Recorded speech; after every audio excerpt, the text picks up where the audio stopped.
Conservative MP Damian Collins is the chair of the Joint Select Committee on the Online Safety Bill. It's the job of the committee to consider the government's draft bill to establish a new regulatory framework to tackle harmful content online. It's due to report back in December.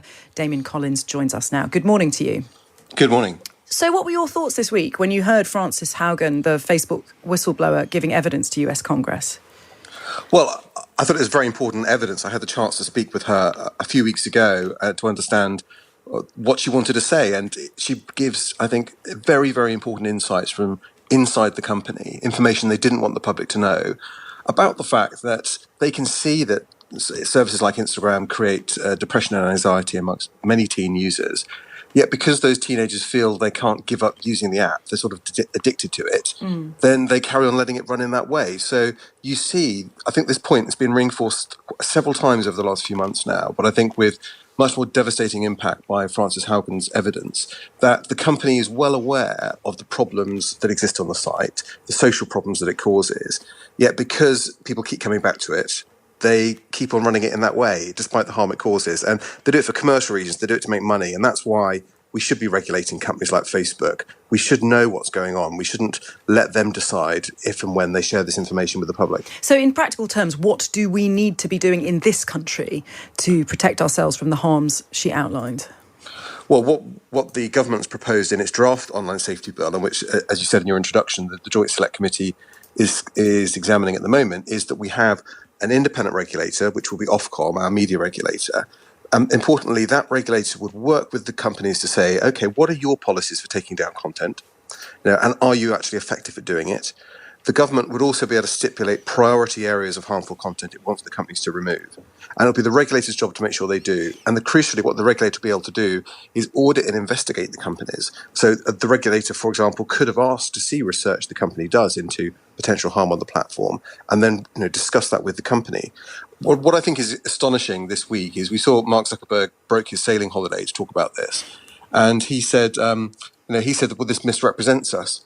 Well, you can't have it both ways. You can't say when important information gets into the public domain because a whistleblower has shared it with the world, and you choose to share nothing with the world, you can't complain about being misrepresented. If he wants people to see what they're doing, he should do what people have been calling for years, which is to allow academic researchers and government agencies in to look at what the company can see and what it does. Yes, but you say that, you need a regulator to talk about priority areas for taking down content, working with companies to do that. But the business model of these companies is to keep people on for as long as possible. Their own independent research, as shown by Frances Haugen, is that it's the conflict that keeps people on, that makes it sticky, that makes it addictive, as you say, and so difficult to leave. Is there not something fundamentally in this business model that means that no matter what we try to do in terms of regulation of telling service providers that there are priority areas that they need to focus on, that this is just baked into the cake really when it comes to Facebook? But I think what Frances Haugen, the point she's making is it doesn't have to be like that. And in fact, Facebook themselves conduct experiments all the time, looking at the way the algorithms work, looking at the way the engagement model works, and there are different ways in which they could do it. A really good demonstration of that was last year around the time of the American presidential election. Facebook were concerned that there would be a lot of disinformation about the result, claims that it had been fraudulently stolen from President Trump. And so what they did, they changed the way the newsfeed worked on Facebook so that it favoured trusted news sources over friends and family content. And they know that friends and family content is where disinformation is more likely to be shared. What they saw several days after the election was that change had been very effective at suppressing disinformation and directing people towards trusted news sources, but it had driven down engagement with the platform. People were using it less and going back less frequently. So they changed it. Yeah. And so what you can see is it's not a question it has to be that way. They've chosen to make it that way. But their business model depends, though, on engagement, and that engagement depends on a particular kind of not very healthy engagement, doesn't it? Yeah, but that could be a bit like a petrol company saying its business model depends on dumping waste in the river. We don't allow it, or a car company saying its business model dictates that it shouldn't install seatbelts. In other industries, we've intervened to say, actually, your business model is not a high enough standard and it needs to change. And you can still run your business and make money, but you need to build in these safety features. And what Beeben Kidron was talking about earlier on in the call is very important. In other industries, you trial products before they're launched. You don't in this one. So you could identify risks that are too great and take them out. But all of this falls back to the point that, unlike most major industries, the tech sector is not regulated effectively. It's self-regulated, and the companies are very secretive about the harm they know is going on, and that's what has to end. Is this about Facebook, or are there other companies of particular concern? What about TikTok? Well, so it's companies that are basically advertising companies, as Facebook is an advertising company, that use engagement as their business tool to make money.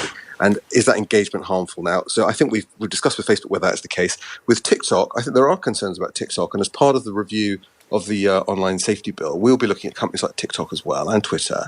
I think with Twitter, for example, there was concern that they not only did they not do enough to stop the racist abuse of England footballers after the European Championships, but their recommendation tools were actively promoting awareness of this hate being spread. So there's a failure there of the model. I think with TikTok as well, TikTok uses, certainly people that use the For You tool on TikTok, that selects content for you based on data, your data profile. It doesn't even have to be accounts that you follow. It just pushes information at you. And there are plenty of examples of harmful content being pushed at young users, content that promotes self-harm and depression of vulnerable young people. And I think we need to understand, why does it do that, and can't they stop that? But one of the unique problems about Facebook, though, which lots of people point to, is just its massive size, and lawmakers, especially in the US, have one option of, shall we just break it up? They hoovered up WhatsApp, they hoovered up Instagram. The company is too big. As a Conservative, how does that sit with you, going into a private company like Facebook and saying, actually, we need to break you up, you're too big for the public good? Well, as a Conservative, I want to see effective markets, and that means you can't allow companies to abuse their market power by offering services that normally a customer would never buy, but they only do it because they've got no choice. I think that's what I mean, because many people would say, if Facebook's such a problem, why didn't you just go somewhere else? But you can't. There's no, people rely on WhatsApp as a tool for organising their lives and their work. Many people rely on social media for their jobs and to engage with the community that's on there, and they can't take their data and their friends and relationships and go to another provider. And that's why we see this abuse of market power. And through the years, Conservative governments, both in the UK and in America, have often led the charge in intervening on behalf of the consumer to make sure there's proper choice and to make sure big companies don't abuse their market power. Damian Collins, Chair of the Joint Select Committee on the Online Safety Bill and Conservative MP. Thank you so much.